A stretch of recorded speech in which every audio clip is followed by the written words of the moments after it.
பக்தர்களுக்கு வணக்கம். குலதெய்வம் அம்மச்சார் அம்மன் வரலாறு. ஆதிசக்தி ஒருவள்தான். ஆனால் அவளின் அவதாரங்களும் அவதாரத்தின் மகிமைகளும் திருநாமங்களும் எண்ணிலடங்காதவை. அதில் ஒரு திருநாமம்தான் அருள்மிகு அம்மச்சாரம்மன். இந்த திருநாமத்தோடு இந்த உலகில் பல்வேறு சேவைகளை சாதித்து வருகிறாள் அன்னை. நீர்நிலை பகுதியாக விளங்கும் ஏரி, குளம், ஓடை ஆகிய பகுதிகளில் புற்றினிலே பாம்பாக வாசம் செய்து மக்களின் மரபோடு நீங்காத உறவு கொண்டு அந்த பகுதி மக்களை நோய் நொடி அண்டாது காத்து வந்தாள். குறிப்பிட்ட பகுதியில் ஆதிகாலத்தில் வாழ்ந்த மக்கள் கால ஓட்டத்தால் பல்வேறு பகுதிகளில் இடம்பெயரத் தொடங்கினர்.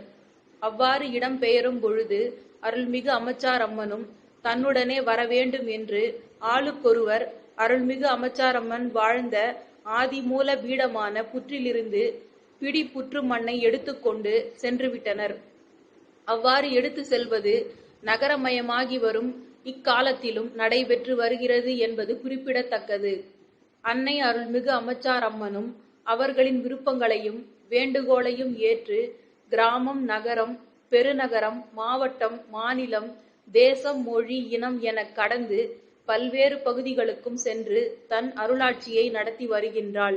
காலத்தின் கண்களுக்கே அகப்படாதவள், யுகங்களை மாற்றிக்கொண்டே செல்பவள், வரலாற்றுக்கே தென்படாதவள், தொன்மைகளை தொடங்கி வைத்தவள், கடந்த காலம், நிகழ்காலம், எதிர்காலம் என்று 3 காலத்தையும் உணர்ந்தவள். ஆனாலும் அம்மச்சார் தாயே என்று அன்னையை அழைத்தால் கூட அல்ல, நினைத்தாலே போதும் தேவாதி தேவர்களுக்கும் ரிஷிகளுக்கும் முனிவர்களுக்கும் கூட எளிதில் காட்சி கொடுக்காத ஆதிசக்தியான அன்னை அருள்மிகு அம்மச்சாரம்மன் உடனே பிரசன்னமாகி நமது குறைகளை தீர்த்திடுவாள். அதுதான் இவளின் சுபாவம். தாய்மையின் வடிவமான தயாபரி நம்மையும் நம் ஊரையும் உலகையும் காப்பவள். தன்னை நம்பியவர்களையும் நம்பாதவர்களையும் தனக்கு வேண்டியவர்களையும் வேண்டாதவர்களையும் நாடி வந்து நலம் செய்பவள் அருள்மிகு அம்மச்சாரம்மன்.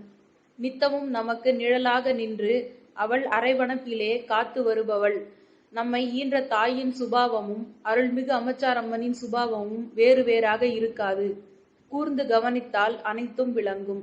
இந்த கலியுகத்திலும் மக்களோடு மக்களாக வாழ்பவள், கண்களாலும் மனதாலும் காணக்கூடியவள் இந்த அம்மச்சாரம்மன் தாய் ஒருவளே.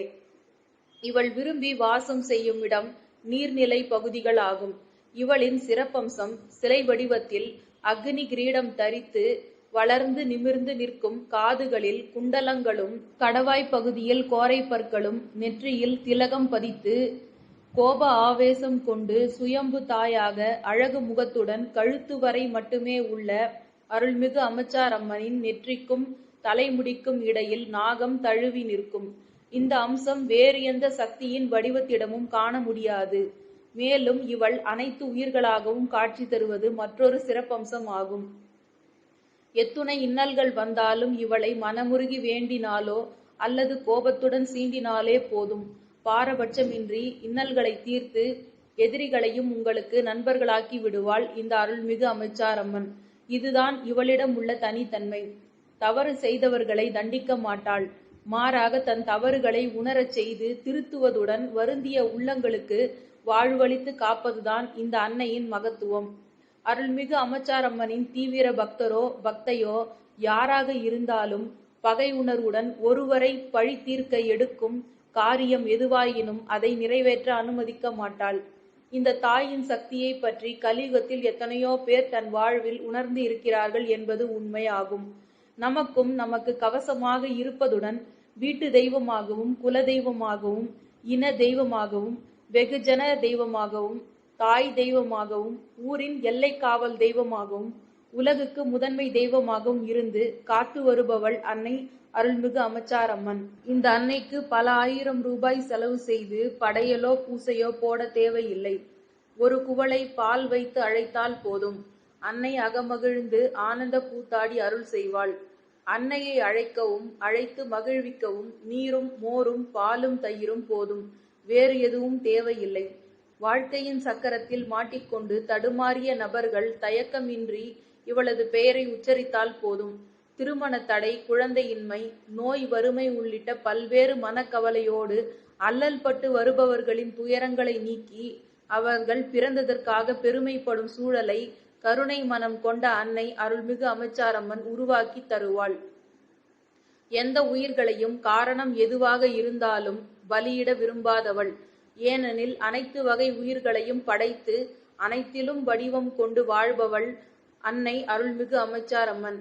நீர்நிலைகளிலேயே தன்னை நிலை நிறுத்தி கொண்டு வாழ்ந்தாலும் கூட, நாமாக அழைத்தாலும் அழைக்காவிட்டாலும் அழையாத விருந்தாளியாக ஓடி வந்து பாலைவனமாக இருக்கும் நமது வாழ்வை சோலைவனமாக மாற்றுவாள்.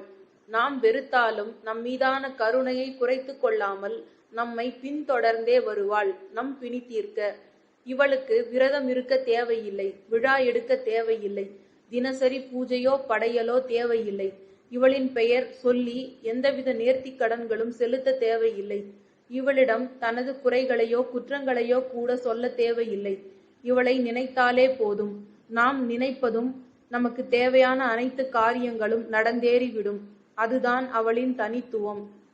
நாம் முறையிடாமலேயே நமது கோரிக்கைகளை முடித்து வைப்பாள் அன்னை அருள்மிகு அமைச்சாரம்மன். அவளிடம் உள்ள மற்றொரு தனித்தன்மை என்னவென்றால், தனக்கென்று ஒரு கூரையை கூட விரும்பாமல், வெயில் மழை புயல் பெருவெள்ளம் இரவு பகல் என எதையும் பாராமல் நம்மையும் உலகையும் காத்து வருபவள் அன்னை அருள்மிகு அமைச்சாரம்மன். இந்த அமைச்சாரம்மனின் மகிமையை உலகிற்கு இன்னும் பலவாறு சொல்லிக் கொண்டே போகலாம். நன்றி.